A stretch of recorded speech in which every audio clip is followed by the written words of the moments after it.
June 14th, 1944. Southampton water smelled of salt and fuel as ambulances rolled through the gates of the Royal Victoria Hospital at Netley. Stretchers came off in a steady hush, khaki blankets, brown boots, whispered names.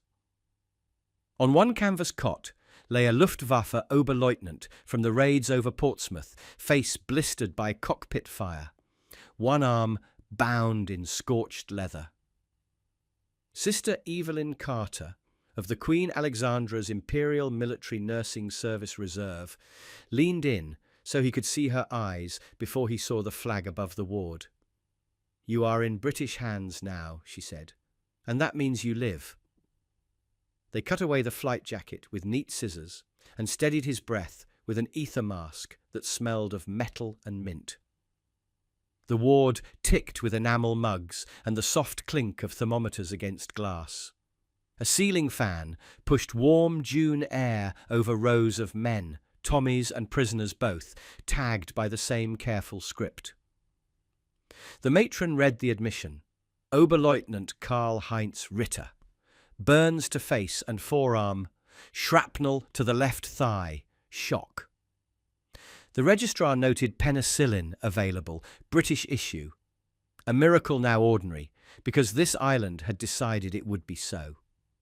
In the next bed, a sergeant of the Royal Engineers reached across and tapped the German's cot with 2 fingers. "Same war, mate, different map." British nurses moved like a drill parade with soft soles. Dressings came off in layers, iodine, lint, gauze, then the cool, clean tug of new bandage. Carter spoke fragments of schoolroom German to slow his panic. "Brot, Wasser, tea." He lifted his chin. "Tea," she smiled. "Milk and 2 sugars," she said, the English way. He tried to answer through cracked lips and failed. She steadied the mug in both her palms and let him taste. In his diary later he would write, "I expected blows. I received tea. It made more noise in my soul than bombs." Outside, the ward clerk logged arrivals against the Geneva Convention of 1929, a rulebook Britain carried into battle as if it were a regimental colour. Inside, Sister Carter checked the pulse again and tilted the morphine ampule up to the light. He flinched when a shell-scarred orderly set down a tray and muttered an apology in bad German. The orderly's shoulder patch still smelled of cordite. The nurse's apron smelled of soap. Between those 2 scents lay the British way of war, questions that haunted Europe pressed in like heat against the windows. How do you defeat an enemy without becoming him? How do you win a world and keep your soul? Britain's answer was written in small acts, carried out 1,000 times a day. A cup placed in a shaking hand. A burnt glove cut free without spite. A prisoner addressed as Sir. That discipline of mercy did more than calm a ward, it collapsed a doctrine. When the Oberleutnant drifted to sleep, the orderly whispered to Carter, "He flew against us last night." She folded the chart and said, "Then he will wake under us today." By dusk, the admission, slate was full. Names from Dorchester, from Havant, from the Channel approaches, British, German, side by side, bandaged with the same care and recorded in the same careful cursive. The matron walked the line like an inspecting officer and paused at Ritter's bed. "He is a prisoner," she said, "and therefore our responsibility." Outside, the ambulances rolled again, tyres whispering over chalk dust. Inside, a nation's character held the line. Tomorrow would bring even harder cases from the Normandy beaches.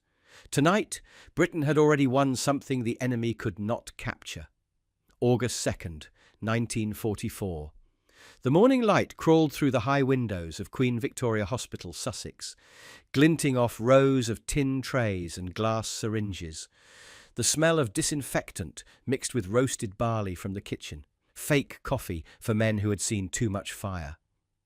In Ward 3 lay the impossible collection of faces. British Spitfire pilots from the Battle of Britain, beside captured Luftwaffe airmen shot down over Kent. All had been torn apart by flame. All were being rebuilt by the same hands. Archibald Mackindo, the New Zealand-born surgeon the British called the Boss, moved between the beds with a surgeon's poise and a soldier's command.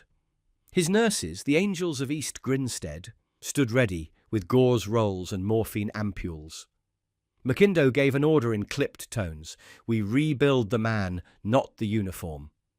That sentence became hospital law. No distinctions, no hatred, just the quiet certainty that Britain's humanity was part of its arsenal. One nurse, Nora Withers, remembered a morning when a young German flyer woke mid-surgery, face swathed in grafts, and croaked through the haze, "Why save me? I tried to kill you." Mackindo didn't look up from his instruments. "Because we're better at everything, even this," he said. The nurse wrote that quote in her diary beside the date, proof that the Empire's superiority extended beyond machines and strategy to the moral code under its skin. The Guinea Pig Club, as Mackindo's patients called themselves, was born that summer. Men without noses, jaws, or eyelids began to laugh again. British pilots joked with Germans about the craftsmanship of the Royal Air Force's Hawker Hurricane versus the Messerschmitt 109. Nurses pinned photographs of wives and sweethearts beside every bed. For those without faces, they described the photographs aloud, so imagination could take the place of mirrors. Each week, Red Cross trucks delivered bandages by the thousands. Records show over 1,200 reconstructive surgeries performed before the war's end, with a survival rate above 96%. No nation matched it. Not Germany, not America. British burn treatment became a medical revolution. The use of saline baths, pedicle grafts, and morphine rotation invented here under blackout curtains by people who refused to surrender compassion. At night, Mackindo made his rounds as the gramophone played Vera Lynn. A German pilot, Lieutenant Hans Reiner, asked softly in broken English, "Will I ever fly again?" Nurse Withers answered, "If not in the air, then in life." Years later, he sent her a photograph. His new face, his new child, both made possible by Britain. Outside, the war thundered across Europe. Inside East Grinstead, the Empire proved something the enemy could never comprehend, that mercy was not weakness, but supremacy in its purest form. As Mackindo turned off the lights, he told his nurses, "Tomorrow, more will come, and we'll make them human again." The ceiling fan hummed like a distant engine, the sound of civilization holding its course. October 9th, 1944. Rain hammered the slate roofs of a converted manor outside York. Inside, the air was thick with the smell of boiled cabbage, soap, and the faint sweetness of milk tea. The building had once been a grammar school. Now it was Ward 9 of the Northern POW Hospital, home to 40 German officers recovering under British care. Their beds lined the hall in perfect symmetry, neat, iron-framed, regulation spacing of 2 feet 6 inches between each. The Union Jack hung by the window, faded from sunlight. At precisely 4 o'clock, the ward clock chimed and tea was served, a ritual that no bomb, ration or surrender could erase. Sister Alice Pennington moved between the beds with a teapot that hissed like an engine. Her uniform was spotless, starched to the seams. She poured for everyone, British, Polish, German, it didn't matter. When she reached the bed of Major Friedrich Amsel, a captured panzer officer from the Ardennes front, he shook his head. 9 enemy poison, he muttered. She looked down at him, eyes steady as the steam curled between them. "Only if you believe kindness is poison," she replied. The ward went silent. Amsel stared, then hesitated. She left the mug on his bedside table and moved on without a word. By the next afternoon, the mug was empty. Within a week, he was asking for biscuits with it. That small surrender made more noise than gunfire ever could. His comrades followed. Before the month's end, the entire ward had joined the ritual. 40 captured men sitting upright at tea, lifting chipped enamel mugs, sharing milk and conversation with their British guards. It became an unspoken truce sealed by sugar and steam. Hospital records show that morale among captured officers rose dramatically in these British facilities. Red Cross inspections between October 1944 and March 1945 reported near zero incidents of violence or defiance. One German doctor assigned to the same compound wrote to Berlin, "The English conquer with courtesy. They know discipline of the soul." He never received a reply. Every soldier who crossed the threshold felt it, the strange civility that stripped them of hate. Even those who refused to speak English learned the rhythm of the words: tea, sugar, milk. To men trained to worship brutality, the idea that an enemy would serve them food was incomprehensible. Yet Britain did, because Britain understood something the Reich never did. That control was not measured in fear, but in grace under pressure. As the war's final winter crept closer, Sister Pennington watched her German patients gather by the windows, holding their mugs against the frost. One of them, the once defiant Major Amsel, said quietly, "If Germany had done this, we might not have lost." She didn't answer. She only smiled, refilled his cup and said, "Then drink to not making the same mistake twice." The kettle hissed again, and in that soft whistle was the sound of a nation winning the war one cup at a time. December the 5th, 1944. Snow fell over the barbed fences of Camp No. 82 in Shropshire, layering the sentry posts like sugared icing. Inside the compound, the wind smelled of wet coal and boiled oats. Here, 734 German prisoners lived under British command. They rose at dawn, saluted the Union Jack, and queued for tea served by the same hands that had fought them across Europe. Their captors called it humane custody. The prisoners called it confusing mercy. The policy itself came from a quiet piece of paper stamped in London. War Office, Instruction Number 975. It carried no slogans, only one line that changed everything. The treatment of enemy prisoners shall reflect the standards of Christian civility, even when the enemy shows none. That document turned every camp, hospital and work detail into moral battlegrounds where Britain proved superiority not through cruelty, but through self-control.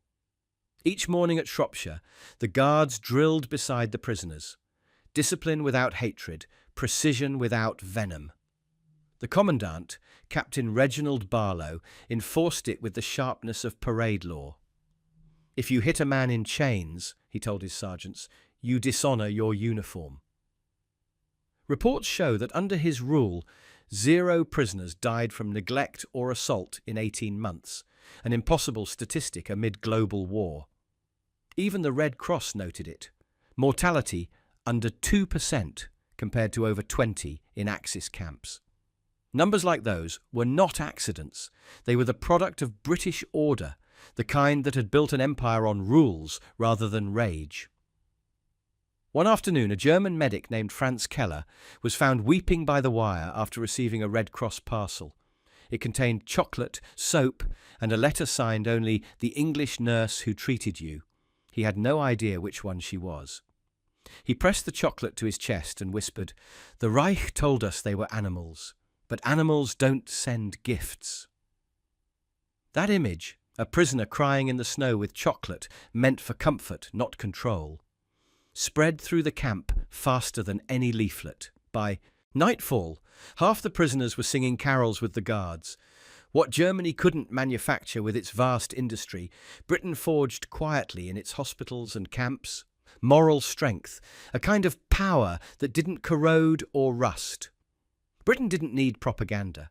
Its actions spoke louder than any broadcast. While Goebbels thundered lies over the airwaves, British nurses were changing bandages in silence. Captain Barlow wrote in his Christmas logbook that year, "We are the only country that can fight and remain gentlemen."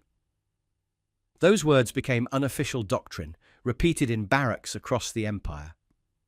For every tank Britain built, it forged 100 small mercies that kept civilization alive. And as the snow settled on Camp Number 82, even the prisoners admitted defeat, not to British guns, but to British grace.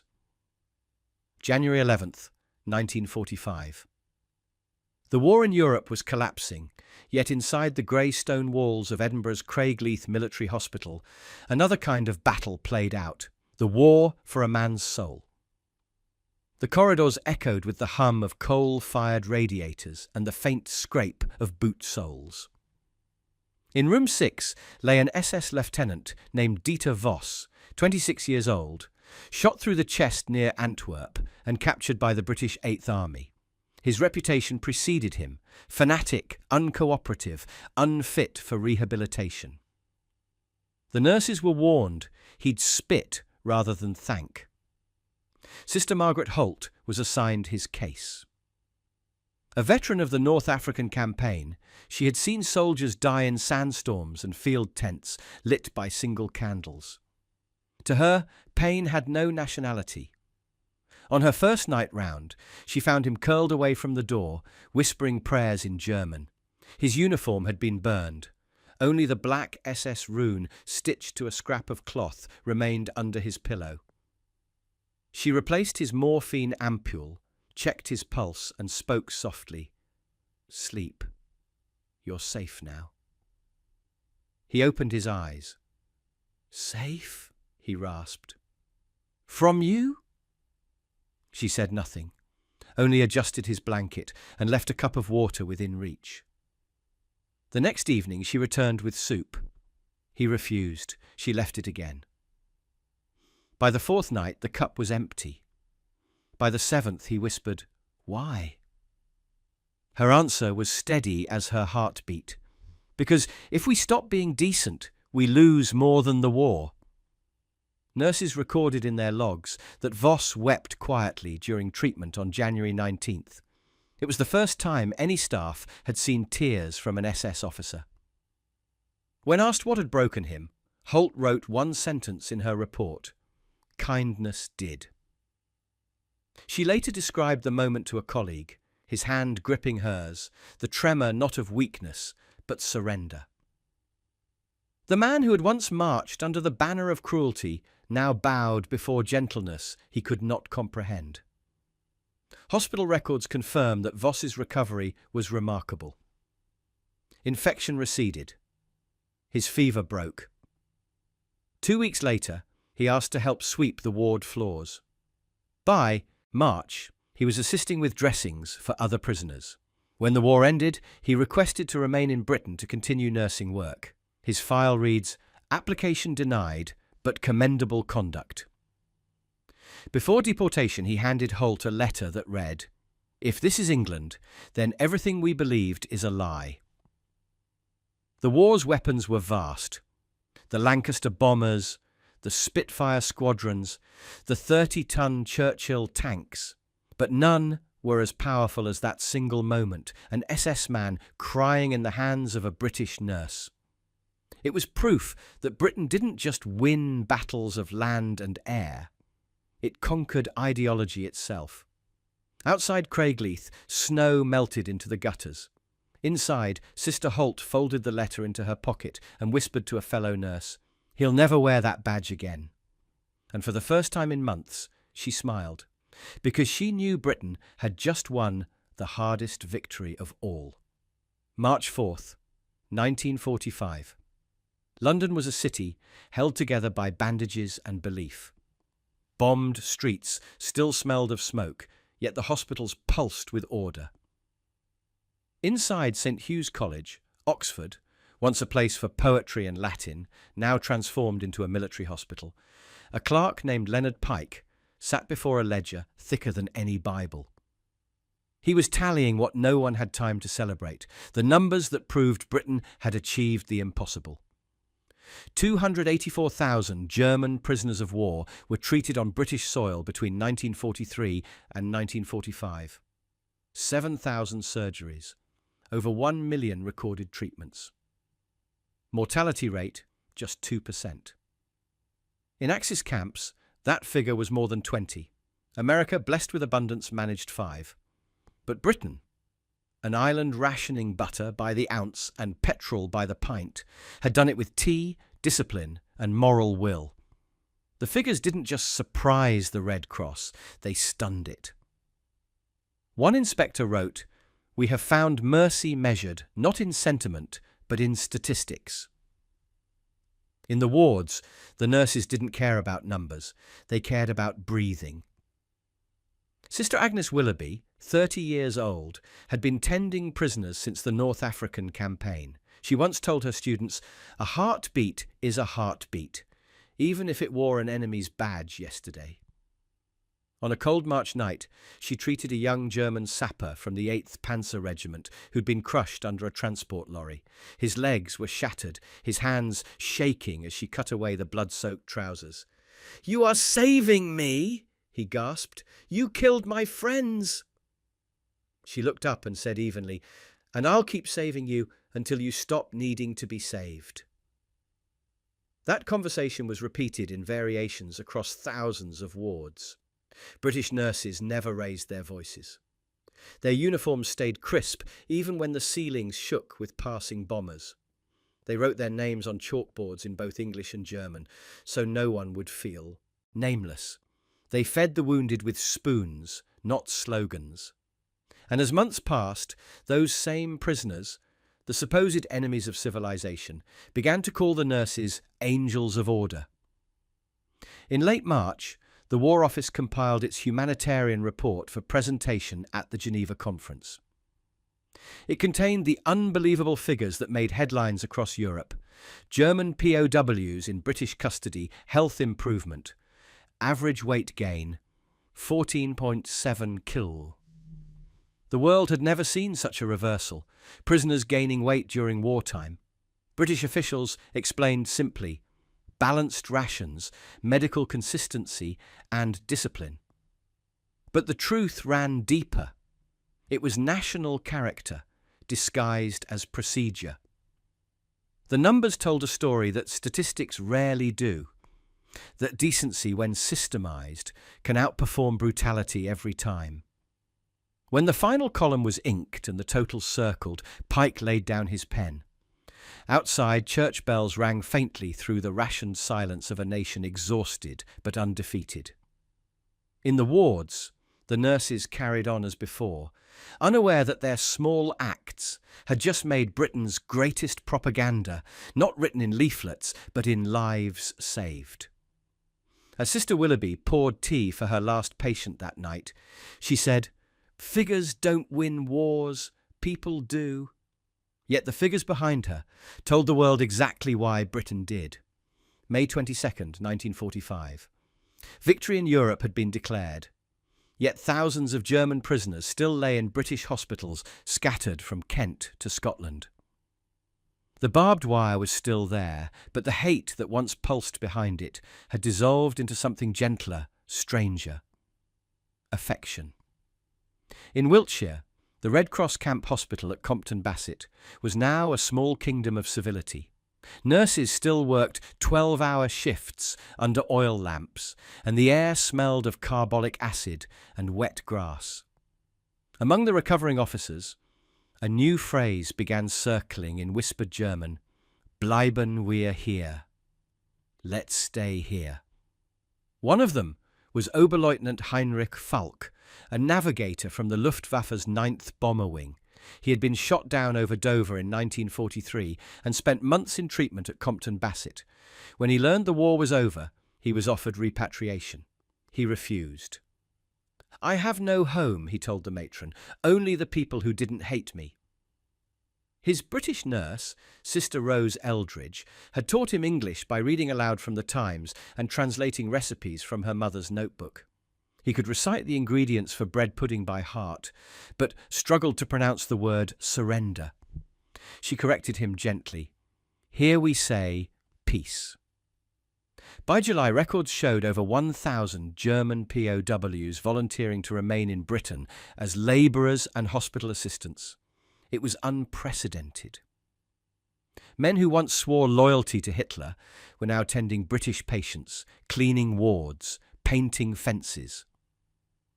One report from the Ministry of Labour called it a moral phenomenon without equal in the modern age. The Reich had demanded obedience through fear. Britain had earned it through decency. In one remarkable case, a captured U-boat engineer named Otto Klein was assigned to help repair the hospital generator. When the matron asked if he needed supervision, he smiled and said, "Madam, I am supervised by your kindness." His statement was written down by a clerk, who later described it as the finest line of the entire war. Britain, the nation that had endured ration books, blackouts and blitzes, had somehow produced more than victory. It had produced loyalty from its former enemies. Sister Eldridge kept letters from the men she nursed, tied in a bundle of red ribbon. One from Falk read, "You have made me wish to be British." Another said simply, "When I die, bury me near your flag."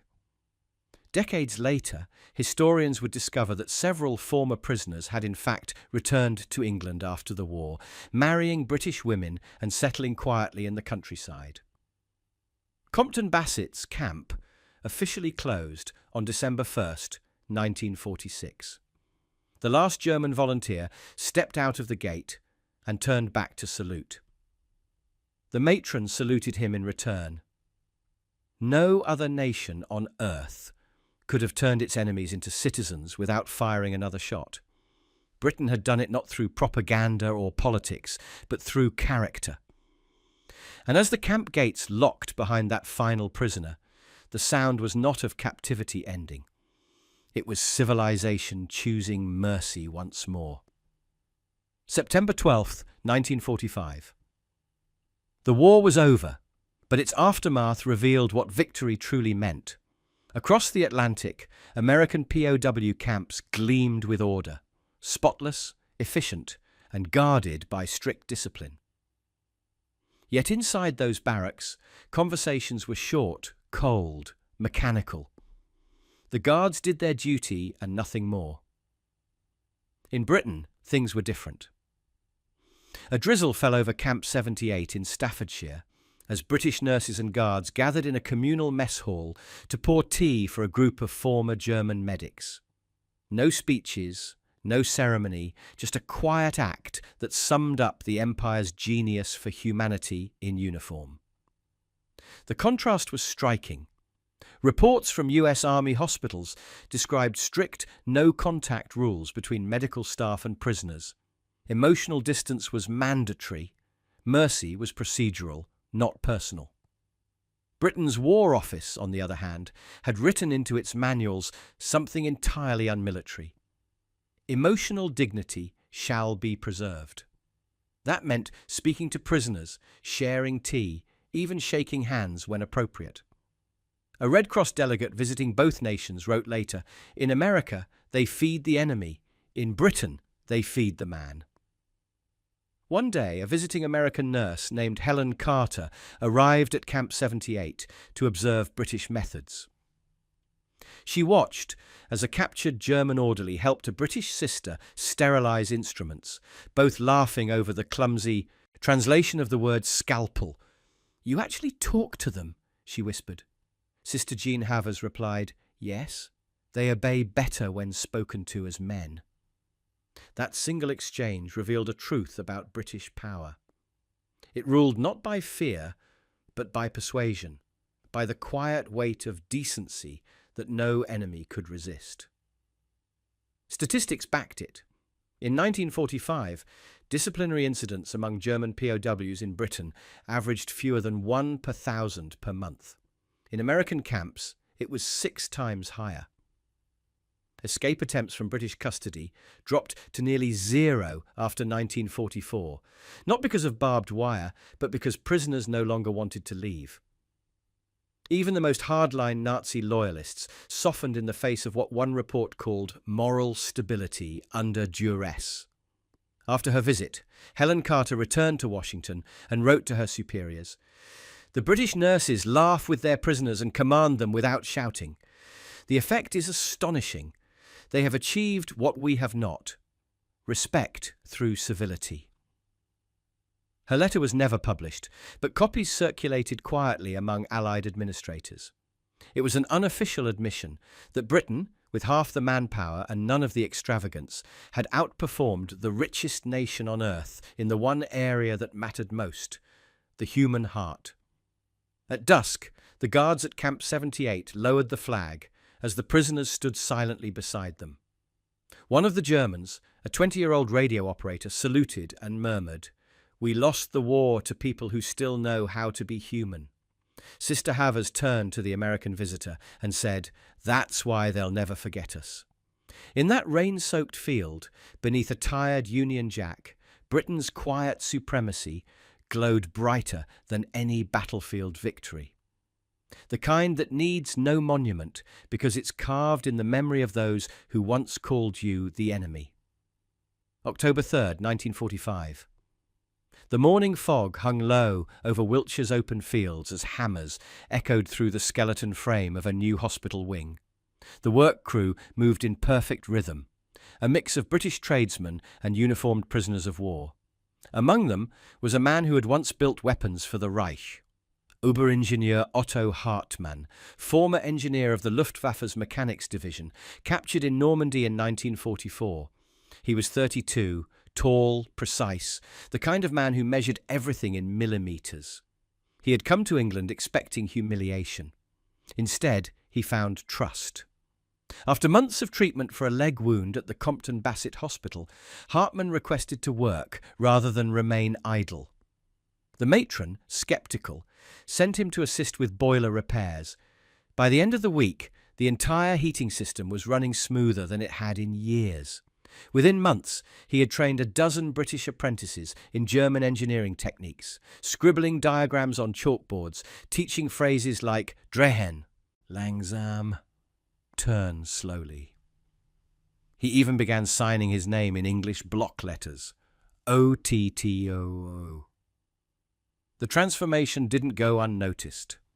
Lieutenant Colonel Bernard Hume, the camp commandant, reported, "Prisoner Hartmann demonstrates the highest initiative and technical brilliance. Requests for repatriation, none. Wishes to serve under British supervision." It was unthinkable. A man who once serviced Nazi bombers, now rebuilding the very country they'd destroyed. And yet it happened. Not because Britain demanded it, but because it inspired it. During one lunch break, as the men ate tinned beef and bread, Hartmann told a young British fitter named Jack Morley, "You know, in Germany they made us work for fear. Here you make us work for pride." Morley laughed and said, "That's the trick, mate. We build more than walls here."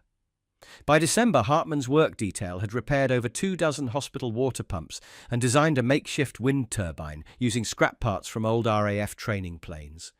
It powered the camp's electric lights through the winter, the first POW-built energy generator in Britain. When the Red Cross delegation visited that month, they recorded something almost absurd: prisoners whistling as they worked. "They whistle British songs," one report noted, "Rule Britannia among them." The German engineer who once calculated bomb loads for the Luftwaffe was now humming along to the anthem of his conquerors. The Empire had done something no other power managed. It had turned its enemies into contributors. While continental Europe struggled with revenge and retribution, Britain quietly weaponized decency. Hartmann's story became a small legend among administrators, proof that moral authority could rebuild faster than concrete. In February 1946, as the last scaffolds came down, Hartmann stood beside Colonel Hume, looking over the finished structure. "I destroyed cities," he said quietly, Now I've built one room back." The colonel nodded. "That's how Britain wins, one repaired bolt at a time." When Hartmann left England that spring, he carried a photo signed by the men he'd taught, along with a single British penny. He told them he'd keep it to remember the day I was paid in respect. Long after he was gone, the wind turbines still turned in the Wiltshire fog, a humming reminder that even the enemy, when touched by British honour, could become a builder of Britain's future. February 12th, 1946. The war was over, the victory parades long done, but inside London's Ministry of Information, a single question still echoed through the corridors. How did an island of 45 million withstand the fury of a continent? Reports from every front, the North African desert, the Atlantic convoys, the POW hospitals, all told the same story. Britain's greatest weapon wasn't its Spitfires, its code breakers, or its Churchill tanks. It was its character. In a small briefing room off Whitehall, Major Harold Pritchard of the British Army Medical Directorate addressed a group of journalists. The walls were yellowed from years of cigarette smoke, the air heavy with ink and rationed coffee. Pritchard spread his notes, casualty figures, Red Cross audits, and the Geneva compliance sheets that the War Office had kept to the letter. He spoke plainly. Our victory came not because we killed better, but because we behaved better. The room went silent. Behind him hung a single photograph. A nurse pouring tea for a German prisoner, both smiling faintly. Churchill had said something similar months before, in one of his lesser-known addresses. We shape our enemies by the measure of our mercy. That phrase became the quiet policy of the Empire's post-war rebuilding effort. While others hunted vengeance, Britain built rehabilitation. It re-educated former Nazi youth, re-employed captured engineers, and even opened correspondence schools for POWs in Scotland and Yorkshire. The numbers were staggering. Between 1945 and 1947, Britain issued over 25,000 educational certificates to former German prisoners, the largest rehabilitation effort in European history. The Americans marvelled at it, the Soviets dismissed it, but it worked. Prisoners sent home from British custody rarely rejoined extremist movements.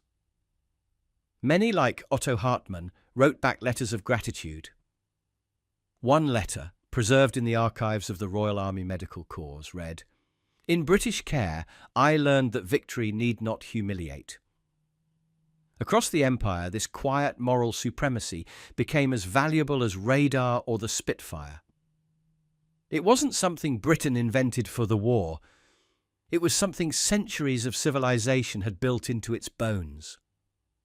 The same discipline that made a line of redcoats stand unflinching at Waterloo now guided nurses as they changed bandages for the defeated. The same sense of fair play that governed cricket fields ruled the prison camps. A report from Camp 82 in Shropshire summarised it in numbers no statistician could fully explain. Prisoners worked 8 hours, received tea breaks twice a day, and requested repatriation 40% less often than the European average. It was not fear that kept them, it was admiration. When asked to define what made the British system different, Major Pritchard said only this: "We never forgot that we were being watched by history." Those words hung in the air like scripture. The British nurse, the guard, the officer, each had carried themselves as though the Empire's reputation rested on their shoulders. And in a way, it did. Outside, fog rolled along the Thames as the clock struck 6. The journalists folded their notebooks, aware that they had just heard something larger than policy, the distilled secret of a nation's endurance. In a world rebuilt from ashes, Britain's power wasn't just that it had survived. It was that it had survived without losing its decency. And in the new dawn of peace, that was the one victory no other nation could claim April 4th, 1946. Spring sunlight spilled across the fields of Cambridgeshire, lighting up the red brick walls of Camp 112, one of the last British prisoner of war hospitals still in operation. The Union Jack fluttered lazily over the gate. And inside the wire, something extraordinary was happening. Prisoners were not plotting escapes or carving secret tunnels. They were helping nurses hang laundry. They were repairing beds. They were laughing. Britain had done what empires rarely achieve. It had turned kindness into a functioning weapon of war. Captain Lionel Reid of the British Army Intelligence Corps watched from the veranda, clipboard in hand. His job was to record patterns of behaviour among prisoners. He noticed something peculiar. In the past 8 months, the camp's interrogation unit had extracted more useful intelligence than in any previous period, and not through force, but through trust. When treated as men, he wrote in his report, they speak as men. His data was undeniable. Of the 600 prisoners questioned, 94% provided full cooperation without coercion. The same statistic for the Americans never passed 60. The Soviets barely reached 10. The British had discovered a paradox. Mercy, applied with precision, yielded obedience more reliably than cruelty. The method wasn't softness. It was discipline refined to its highest form. Instead of beatings, there was conversation. Instead of punishment, there was routine. Each morning began with a roll call, breakfast of porridge and bread, and a reading of the day's weather forecast, in English and German. "Knowledge keeps order," said Matron Helen Dempsey, who oversaw the hospital wing. "When they understand what's happening, they stop fearing it." Her ward contained a group of captured Nazi doctors who had once conducted experiments in France. Now they sterilized British instruments and tended British patients. One of them, Dr. Wilhelm Drexler, later testified that he had learned more about civilization in 3 months under British care than in 10 years under the Reich. "Your nurses do not fear us," he said. "They shame us." His statement was entered into the camp's psychological evaluation records as evidence of ideological reversal. British officers turned that observation into doctrine. A memorandum circulated through the War Office that same month titled The Civility Principle. It laid out 10 rules for handling prisoners, chief among them, to preserve discipline, extend dignity first. It wasn't sentiment, it was strategy. The British command discovered that humane treatment reduced escapes by 80% and increased compliance in work units by nearly half. Civility became an administrative tool, as efficient as any rifle or ration. When Captain Reid submitted his final report, he wrote a single sentence that made its way up the chain of command and into military training manuals for decades to come. "We rule best when we rule ourselves." That line captured the heart of the Empire's strength. The belief that control begins within, not over others. That evening, as the prisoners played football in the yard, and British guards cheered them on, Reid stood by the perimeter fence and listened to the echo of their laughter under the setting sun. He turned to Matron Dempsey and said, "They'll remember this longer than they'll remember Hitler." She nodded, folding her arms. "That's the point." Kindness had become not just a virtue, but a weapon sharper than fear.